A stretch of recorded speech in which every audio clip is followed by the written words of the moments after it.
Hello everyone and welcome to Meeple Leaf Reviews. I'm Jeffrey. And I'm David. And today we're back doing another before and after where we take a look at a game before and after our very first play, giving you our initial expectations and then first impressions. You bet.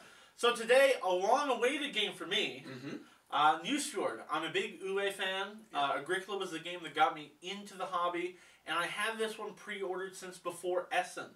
Wow, last okay, year. yeah, so it's been a long time. And A so long your time. enthusiasm is the same today as it was a year ago when you... Well, it was up until the point when I read the rulebook. Oh, okay. So let's dive in, shall we? Let's dive into that. So after reading the rulebook, the game seems maybe just a little bit too straightforward. Okay. For me, there's not a whole lot of action spaces.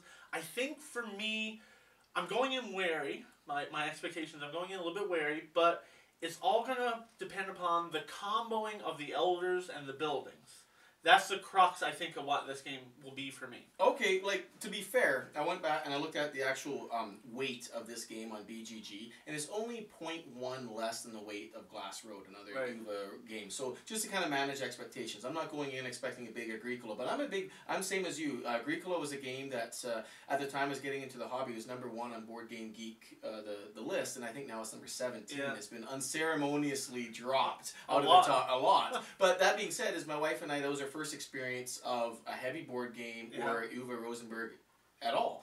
And I just fell in love with his games. And so I went through and been playing through all his games. And honestly, for me, he's a designer that I love to play. But you know, sometimes if you play a game for too long and you need a break from it, I just find if I play him for too long, whether it be Glass Road, Gates of Loyang, Agricola, then I need a break. I just need a break. So my hesitation, I don't have the same enthusiasm going into this game as you do. Because my hesitation, like, okay, it's another Uwe Rosenberg game. I'll play it. I'll get to it. I'll get to it eventually, and I'll definitely enjoy the play. I always enjoy his games, but it just might be okay. Well, that's exactly what I'm worried about. Is I'm going to play this game. I'm going to come back and say that was okay, and then there's not going to be that driving force, that hook. That's going to, speaking of a fishing game and hooks. Yeah. Oh, I see what you did there. Pulling me back into this game. The one thing that I was really interested in is this whole share mechanism. Okay, where you have shares in different opponents, fishing endeavors, enterprises, and you're going to be collecting fish when they come in with a haul. But maybe in a two-player, I think it's just going to come out in the wash. You're going to have some shares of mine. I'm going to have some shares of yours.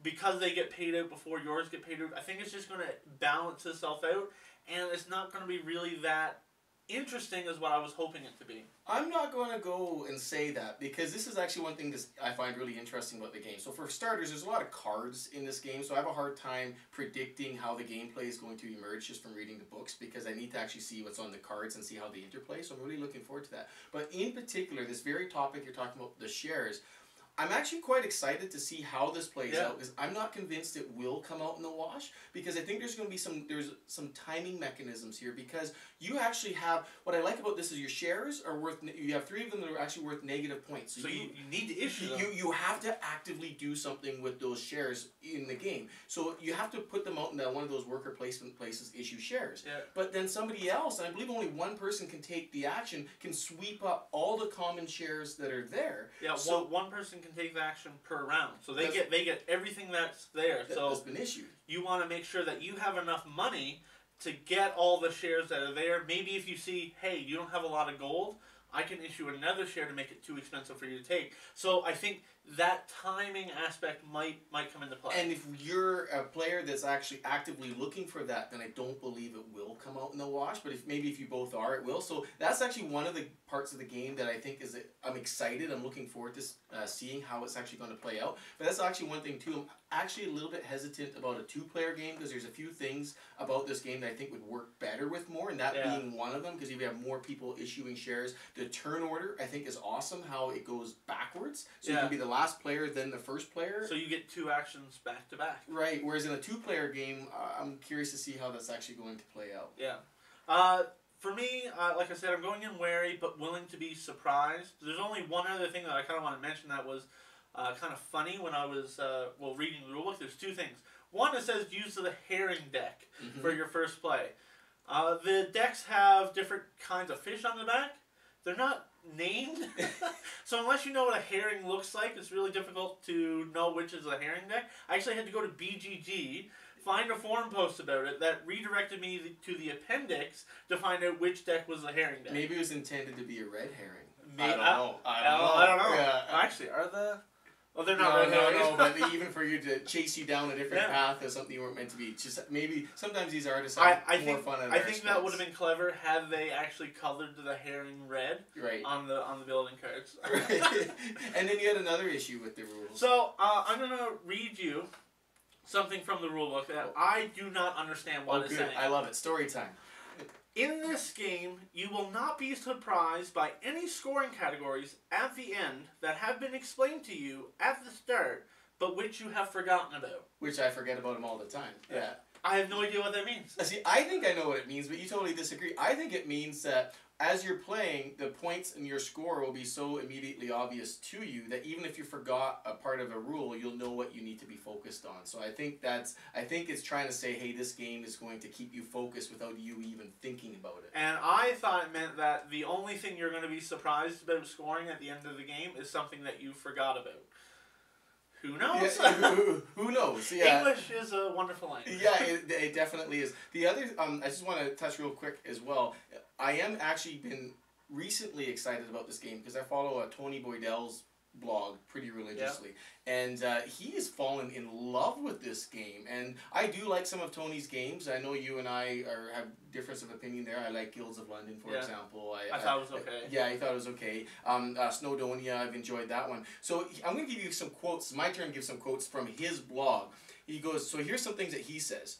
I'm not sure I could love this game even more without bursting. I'm like, wow, okay. That's high praise. Then he says another one. Nusfjord seems to have been received as a bit of a Marmite game, but for our taste, it ticks every single box. So I think that's kind of nails it. So, like Marmite, if you've ever had it, I much prefer Nutella or peanut butter, definitely. So I'm kind of curious to see, because he is a designer that actually ticks some of my boxes, and I like some of his designs. So if he's playing a game, I'm trying to see if his gameplay and his design translates. So that gets me a little bit excited. And also Paul Grogan came out and was talking about how fast of a game this was, especially for large player counts. Yeah, I even think like this 2-player game is going to be like 30 minutes. Well, you're playing with me, so it's an hour. Oh yeah, let's add on. Everything's an hour.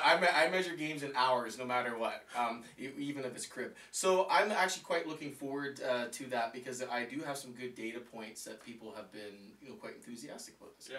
All right, well let's get to the table, come back, and see what we think of Nusfjord. Let's do it.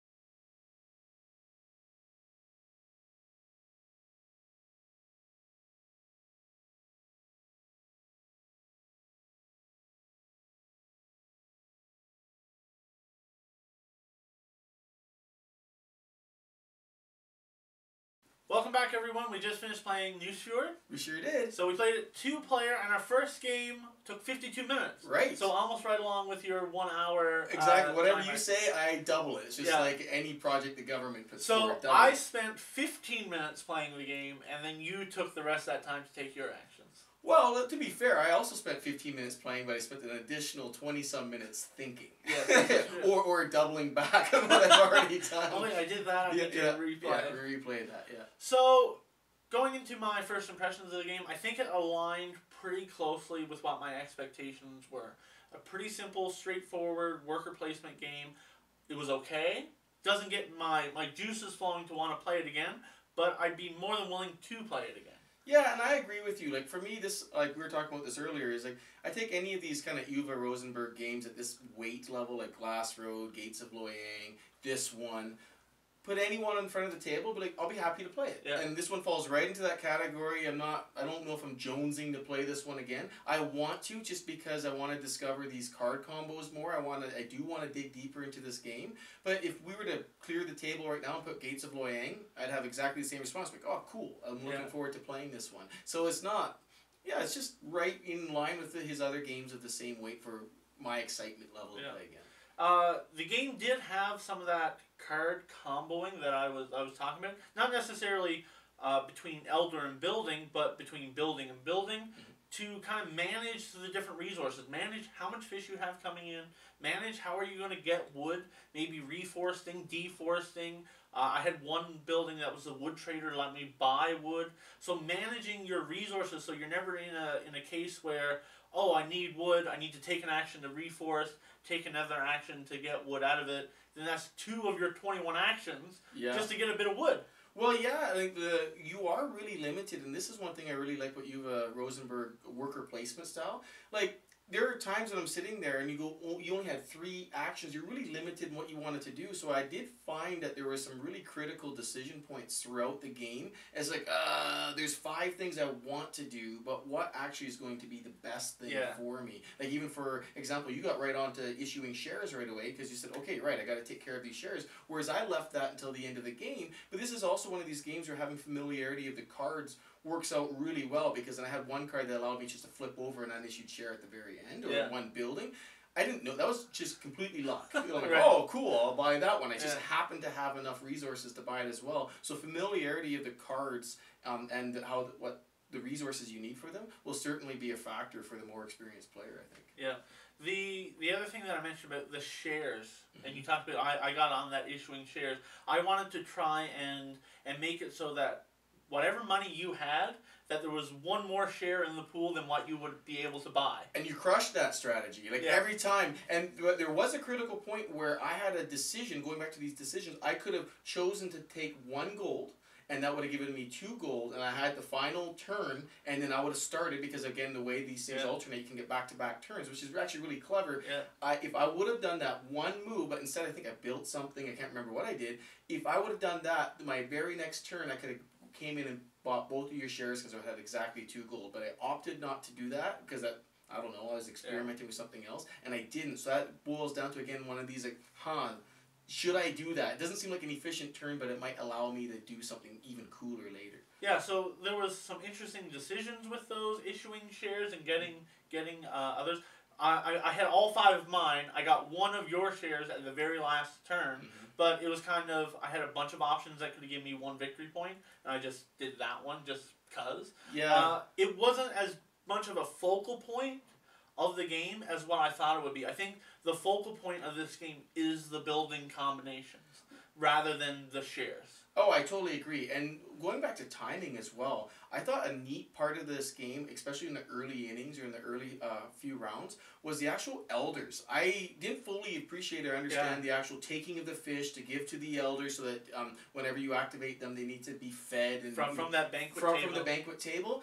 I thought that was awesome, because there was even some times where it prevented the other player from actually taking an elder because there was no fish available. So especially early when fish were hard to come by and nobody was really feeding the banquet table, so the elders were going hungry, so you couldn't use them. Yeah, it more of an issue early when there's a lot of elders available, very few fish, so it becomes important there, and then you don't want to fill up the banquet table so somebody else can actually take it, which happened in this game, and I was just like, well, I want money, so I filled the banquet table, but then that gives you the option to take an elder.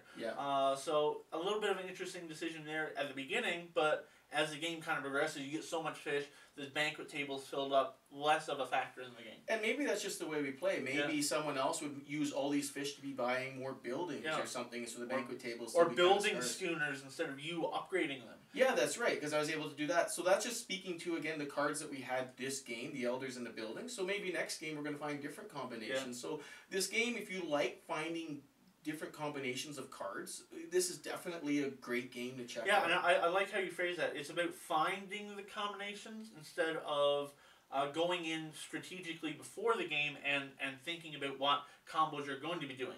Because the combos are set once those random building cards are put out. So you've got to find, okay, what's going to work well together, rather than, hey, oh yeah, let's play Nusfjord. I have this really cool strategy I want to try. You can't do that. Yeah, so it actually gives me a chance of winning. But we're even talking about this other than you could also argue that's a negative point, because the teaching of this game takes 2 minutes. Oh, it's very, very simple. Very simple to teach. But studying the game before the first turn is going to take 10 because there's a lot of text-heavy cards that you need to read through so you can start thinking about what it is that you want to do. And frankly speaking, going into this game, I said, right, it's a game about fishing and boats. Every Euro game I've ever played about fishing and boats, you need wood to build them. So I'm going for wood. And that was just my thinking without even looking at the game. I'm just going to get wood because that seems to be the thing you get when you build boats in these types of games.